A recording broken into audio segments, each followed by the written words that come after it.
Assalamualaikum warahmatullahi wabarakatuh. Akkam jirtan hordoftoonni chaanaalee Abbaa Musliim.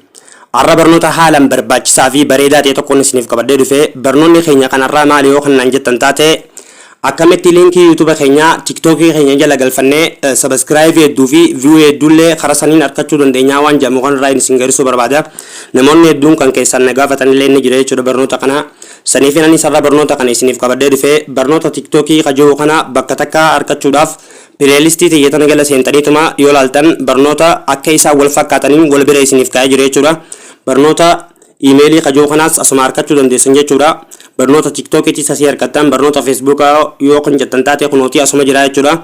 Akka isaa wal fakkaataniin as jala isiniif kaa'ee jira. Video kan jiru kana keessa yoo seentan taate barnoota hedduutu as jala jira. Kan isin dabarellee laaltanii irraa fayyadamuu dandeessaniin isiniin jira. Akkamitti liinkii YouTube keenya TikTok jala galfannee karaa saniin subscribe hedduu fi view hedduu fi like fi waa hundallee achiin argachuu dandeenya waan jedhamu kanarraa isin gargaaruu barbaada. Obboleeyyan chaanala keenyaa faaree taatan subscribe godhuu hin dagatinaan isiniin jaa. Barnoota kana like godhuudhaan haa jalqabnuun isiniin jaa. Kallattumaan karaa barnoota hanga dhuma barnoota kanaatti naa waliin tura.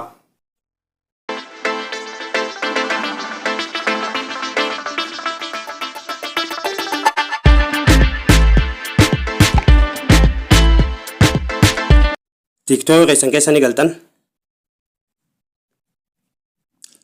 Izee kanatti TikTok keessan keessa galtan booda bakka edit profile jettutun asumarra jirti jechuudha. Anamma kunooti jala jira jechuudha. YouTube ni kiyya jala jira jechuudha.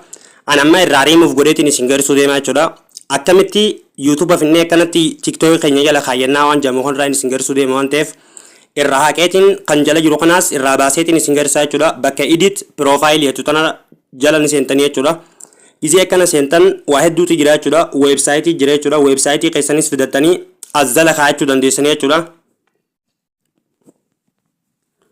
Website keessanis fidattanii as jala kaa'achuu dandeessan jechuudha. Gaduma deemtanii kunooti Instagramis kaa'achuu dandeessanii jechuudha. Instagramis as jala kaa'achuu dandeessan. YouTubeas fiddanii as jala kaa'achuu dandeessanii jechuudha. Kunooti anamma YouTube kiyya kana irraa remove godheetiin isin gargaarsaa jechuudha. YouTube yoo amma jala kaa'achuu barbaadan anamma kiyya kana irraa remove godhee isin agarsiisu kunooti confirm bakka itti kanarratti tuqaa jechuudha. Irraa remove ta'a jechuudha. Confirm tanarra ni tuqtan remove irraa ta'a jechuudha.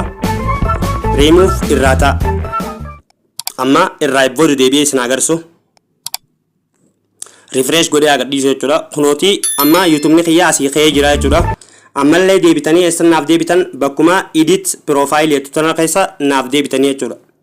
Bakkuma edit profile jettu tana keessa naaf seentan amma gaduma deemtan kunooti Instagram YouTube kan jiru kun as jira jechuudha. Add YouTube bakka jiru tana ni agartan. Add YouTube bakka jiru kanarratti tuqattanii jechuudha. Xiyyaan duruma isaa jira xiyyuma kanarratti tuqattan yeroo takkaaf. Izee kana xiyyaara tuqattan jechuudha. Inni isinii fida.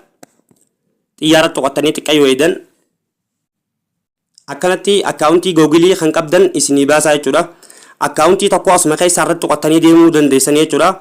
Yoo feetan akkaawuntii CVV sirra barreeffachuu dandeessan jechuudha. Anamma tokkuma irratti tuqee isin agarsiisu amma akkaawuntii YouTube irraa qabdan irratti tuqtan jechuudha.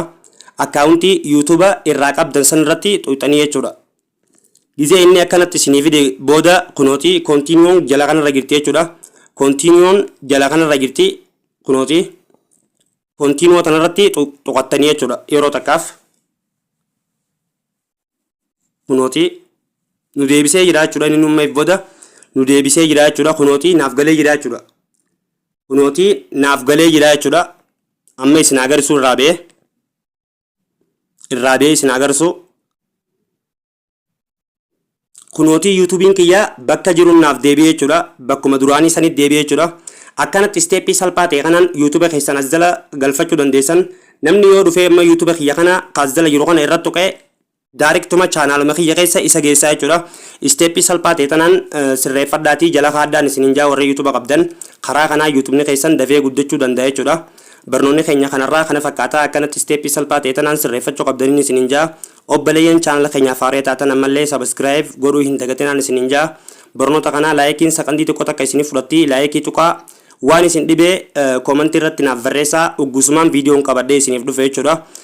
Hanga barnoota biraatii walitti deebinutti nagaan naaf tura.